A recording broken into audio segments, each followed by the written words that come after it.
Hey there, TRASTRA fans. The cryptoverse is over the moon, thrilled to leave behind the supposedly anti-crypto Biden administration. Bitcoin recently hit a brand new record of almost $93,000 per coin, breaking the pre-election figure of around 72,000 and some change. I think it hit 73 at some point. Other cryptocurrencies are also following suit, just like they usually do when Bitcoin's prices take off.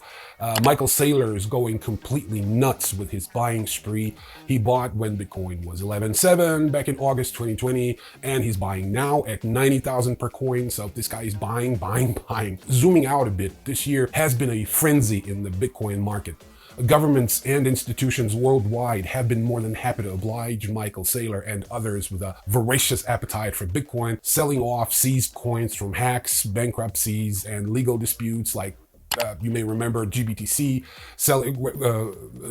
Trust selling nearly 10,000 Bitcoin on Coinbase earlier this year. Mt. Gox's July-August fire sale, German government going broke and unloading their stockpile of Bitcoin, and many others. But here's what's really crazy about this whole thing. Despite this relentless sell-off, Bitcoin prices skyrocketed, a testament to insatiable demand from institutional buyers, while retail, remarkably, is not participating. Not at that price. So Michael Saylor's spree is just the tip of the iceberg in this massive re-centralization of Bitcoin and its transfer into private hands. In fact, Saylor has been asked about it on CNBC recently. Here's what he said. Check it out. A strategic Bitcoin reserve, how likely is it that that is actually established? And why would that be a good thing when you're talking about a decentralized asset now being stockpiled by a centralized government? Well, that's being sponsored by Senator Lummis from Wyoming, and she understands the value of the frontier. The United States was built by purchasing Manhattan, then we purchased the Louisiana Territory, then we purchased California and acquired Texas, and then we bought Alaska. The next great frontier is cyberspace, and the obvious thing to do is to own cyberspace, buy the future. And so I think it's a great idea. I think it will happen. And I think it's important to the United States because it cements the United States' control over the future world reserve capital network.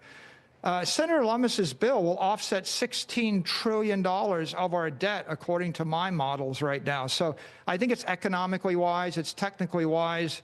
And again, Bitcoin is manifest destiny for the United States. Gotta love this dude. Anyway, let me know in the comments and in our awesome Telegram community if you want me to go through his argument brick by brick, especially the part where he wants America to own cyberspace and that strategic Bitcoin reserve offsets the US sovereign debt by $16 trillion. Fascinating stuff. Anyway, so going back to the Bitcoin supply powered by government seizures and institutional liquidation, well, it won't flow forever.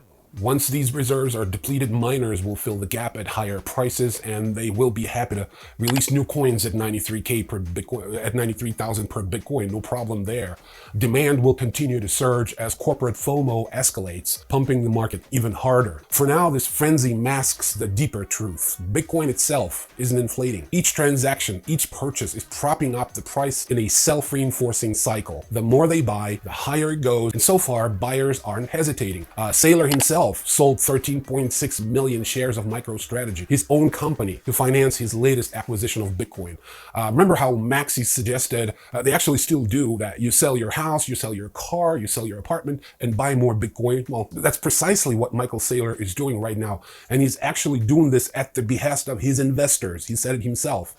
They want him to keep buying Bitcoin and selling off the shares of the company they're invested in. This is crazy.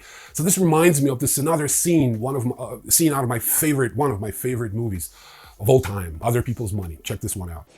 You know, at one time there must have been dozens of companies making buggy whips. And I'll bet the last company around was the one that made the best goddamn buggy whip you ever saw.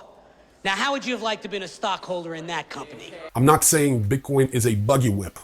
After all, unlike buggy whips, financial engineering mechanisms allow institutions to create numberless derivatives of Bitcoin for all kinds of yield farming. But again, this is only good for an economy in which debt issuance, financial legislation, financial enforcement, political and military power are consolidated in one place. And we all know very well what that place is. So again, the problem is that Bitcoin, for all its promise, will still be measured against real-world assets, tethering its value to the broader global economy run in dollars. What do you know?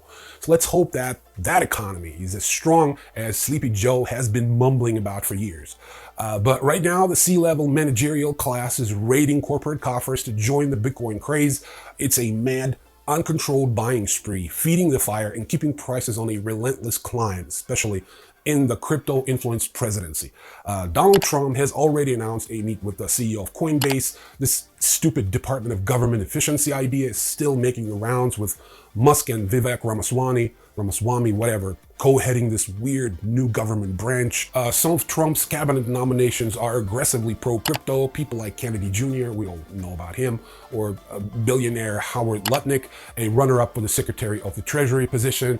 The prospective U.S. Attorney General Matt Gaetz, you may remember him from his bill requiring the Internal Revenue Service to accept Bitcoin payments from Americans filing their federal income taxes. Trump has nominated Jay Clayton, a former SEC chair, known affectionately as Crypto Dad, to serve as the U.S. Attorney for the Southern District of New York. That's the one that issued the most indictments in crypto cases over the last 5 years, I guess. And of course, the Defense Secretary nominee, Pete Hegseth, this moron Fox contributor who said Trump is making Bitcoin great again, and much more. I mean, all these people, and I'm sure hosts of others, are betting on this humongous pyramid scheme, and frankly, I can't blame them. If they're going to be in charge of the printing press with no real intention of switching it off, the number will continue to go up. Anyway, I went a little long with an intro this time, but there's still short take news left to cover, so welcome to the rest, or should I say whatever is left of episode 134 of your beloved TRASTRA Newsreel. 18 states in the United States filed a lawsuit against the Securities and Exchange Commission and Chair Gary Gensler, alleging that the agency is guilty of gross government overreach against the crypto space. The plaintiffs alleged that the SEC did not respect the allocation of authority. The complaint claimed the SEC sought to wrest regulatory authority from the states through its enforcement actions against crypto entities. Pennsylvania lawmakers have proposed the Strategic Bitcoin Reserve Bill, which, if approved, would permit its treasury to invest up to 10% of its funds in Bitcoin. They have stated an intention to use Bitcoin as a hedge during unstable economic times. Jesus. Bitcoin overtook silver and Saudi Aramco as the 7th largest asset by market cap. Wow, well, that's kind of cool, actually. A federal judge sentenced Heather Morgan, also known as Russell Khan. Remember her, Russell Khan? You know what? I'm going to cut in the video with her just to let you know what is it that I'm talking about. You probably don't remember who she is, but here it is. Never forget, weirdest is most original. This song is for the entrepreneurs and hackers, all the misfits and smart slackers. Russell Khan, the Versace better win. Come real far, but don't know where I'm heading. Motherfucking crocodile of Wall Street. Silver on my fingers and boots on my feet. Always be a goat, not a goddamn sheep. Email me, fuck your message at the beep. Beep, beep, beep, beep. Spirit of a revolutionary, power of a dictator. Love to be contrary, but I'm fly like a gator. I got pilot blood, I'm a real risk taker. Pirate riding the flood, badass money maker. Grandmother crocodile, weirder than an X-File. Brief fire, ship silver, so sexy when I slither. Sparkle on my little finger, hell of arousal ear to ear. Poised to throw a zinger, playing on their worst fear. Russell Khan, the Versace better win. Come real far, but don't know where I'm heading. Motherfucking crocodile of Wall Street. Silver on my fingers and boots on my feet. Always be a goat, not a goddamn sheep. Email me, fuck your message at the beep. Beep, beep, beep, beep.